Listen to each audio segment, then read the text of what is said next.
If you ask people what is the most beautiful bird in the world, you'll get a variety of answers. But one bird that frequently makes this list is the Resplendent Quetzal. I'm here in Costa Rica, and you should really watch this episode on YouTube because we are walking through the hanging bridges trying to find this bird. And here's my guide. Thank you for being part of the Bird Podcast. Can you just tell us your name and what you do? Well, my name is Andre. I'm a naturalist guide. Right now we're in Monteverde trying to find, in my opinion, the most beautiful bird in this area, which is the Quetzal bird. We just saw one of those, and as you can see, that's the nest, The dead tree. the dead tree up there. Yeah. We saw both. We saw male and female. Right now this is mating season, nesting season specifically. And we saw the male feeding the babies. He's bringing food to the nest. Very special bird. We don't get to see this every day. And because of the beauty of this bird, long time ago, thousands of years ago, that was considered as a god for Aztecs and Mayas. Actually, Mayas built a pyramid in honor to this bird. And they named the bird as the Quetzalcoatl. Quetzalcoatl, or the feathered snake, or the feathered serpent. In mating season, this bird flies up, and on the way down, it looks like, well, they have a very long tail, so it looks like a flying snake. It's a beautiful, do you see one there? Yeah, in the back. But it just flew away. It just goes inside the undergrowth. But, See, so yeah. nesting season happens just once a year. Just once a year, so we're very, very lucky right now. And typically, how many fledglings or how many eggs does the Quetzal? One or two. That's what they are always guarding the nest. Always. They never leave the nest alone. We just saw the female. The female was there, and then the female flew away, and the male came. Because they're always there. There are different predators for these birds. Can be jays or another predator for toucans in this area is for the quetzals in this area is toucan. Toucanet. Toucanets, yeah, toucanets. So they're always there. They never leave the nest alone. I am with Andre in Monteverde, Costa Rica. We are walking through Sky Adventure Park, which has hanging bridges, to look for the Quetzal. But first we see a black guan, which is a kind of turkey, Guan. We also see a number of colorful birds such as the tanagers, the toucanets, and also one of Andre's favorite birds, which is called the scarlet-thighed dacnus. And then Andre spots her, a female Quetzal, which looks quite different from the male. She doesn't have red. She has gray instead of red. Well, she has a little bit of red on her belly, but not the chest. Quetzals make their nests in holes of dead or rotting trees, herself. usually in the canopy of the forest. Sometimes they use nests that have been discarded by woodpeckers, but oftentimes they use their strong beaks to dig holes. And then the female goes in and lays 1 to 3 eggs, but both parents take turns to incubate the eggs. The female sits on the eggs at night and the male during the day. It takes about 3 weeks for the eggs to hatch and another 3 weeks for the young to fledge. At the tail end of the fledging, that at around 2.5 to 3 weeks, the female flies away and leaves the young fledglings. Oftentimes, the young sits around the father before they get fully grown. So the female flies away, and Andre says the male cannot be far behind, and we see the male. It is a stunning moment for me to watch this male resplendent Quetzal come and sit on the branch. There's a wonderful story that describes the red breast of the resplendent Quetzal.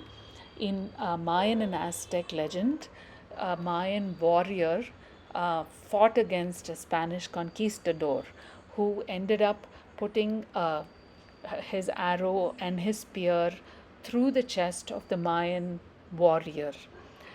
Blood gushed out, and then a resplendent Quetzal landed on the warrior's chest, and all the blood was stained on the Quetzal's breast. So the Quetzal apparently used to sing long, beautiful songs, but upon seeing this tragedy, it stopped singing, and now it only makes small QQ sounds. So we stand there watching this bird, and the male quetzal has 3 feet long tail feathers during courtship season. It's about 3 times the length of the bird. And the way that it courts the female is that it flies above the female in a spiral so that the female can see its long tail feathers. And the one with the longest tail feathers attracts and wins the female. Quetzals were not just sacred, they were also precious. Royalty used to wear quetzal feathers in their headdress. Chieftains used to wear it as part of their decoration and skirts. And along with obsidian, salt, jade, and turquoise, quetzal feathers were traded in the long distance trade routes. I asked Andre about the ecology. In Monteverde, there can be a permanent rain, which is not a heavy rain, it's more like a drizzle for weeks, 1 or 2 weeks straight. It doesn't stop for 2 weeks. It's a very light rain. And this is a very special location. Right now we're on the continental divide. So we get winds coming from the Pacific side and also winds coming from the Caribbean side. The winds from the Pacific are drier than the winds coming from the Caribbean side. This is the beginning of the rainy season. And sometimes the storms and hurricanes are located on the Caribbean side of the country, but we are a very narrow country, so the humidity and everything that the hurricane needs to survive, they drag it from the Pacific side. So we feel the wind coming from the Pacific instead of the Caribbean side. Everything is there, but everything is coming from there. So those are some differences between. And is it true that in cloud forests the epiphytes grow on the trees, and in rainforests no, or that's not? No, there are some epiphytes growing on the trees in the rainforest. Also. However, because of the humidity, you can see many, over 150 different types of epiphytes growing on one single tree in the tropical cloud forest. Epiphyte, that's an interesting word. The definition of this in etymology is on top of something, or the first layer of something. That means epi, and phyte means plant. So an epiphyte would be a plant growing on top of another plant without harming the host. That's important to know, because you can see many different plants growing on trees, but they're not harming the tree. And the opposite, because we have some bad ones, the opposite of an epiphyte would be the parasite. So the parasite grows in the tree, so with the roots, they penetrate the wood and they get everything out of the host, nutrition and water. Fortunately, 95% of all of these plants on trees are considered as epiphytes. Otherwise, nothing would be in balance, and this is a beautiful and a perfect balance. Quetzals need this balance, and in fact, one of the biggest threats for them is the deforestation and fragmentation of their habitat. The other threat is that people capture them for the pet trade, although they don't live very long when captured. And the third is, of course, natural predators like owls, hawks, and mammals such as squirrels. To watch a male quetzal fly to incubate his eggs is a stunning sight. Most often the male goes into the hole, but because his feathers are so long, the feathers stick out. Thankfully, they look like a fern, one of the epiphytes that grows on the trees, so the camouflage is pretty good.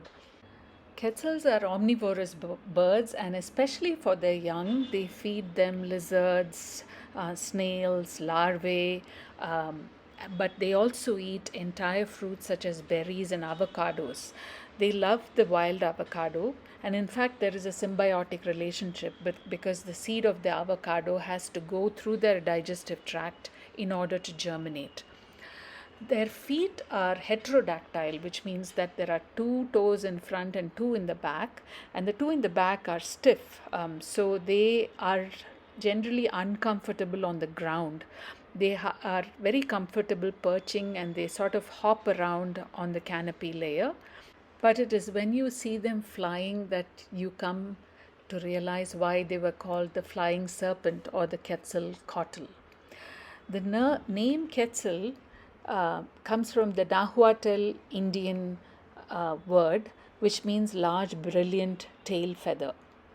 The root word Quetz, for example, means stand up, and it refers to the upstanding plume of feathers.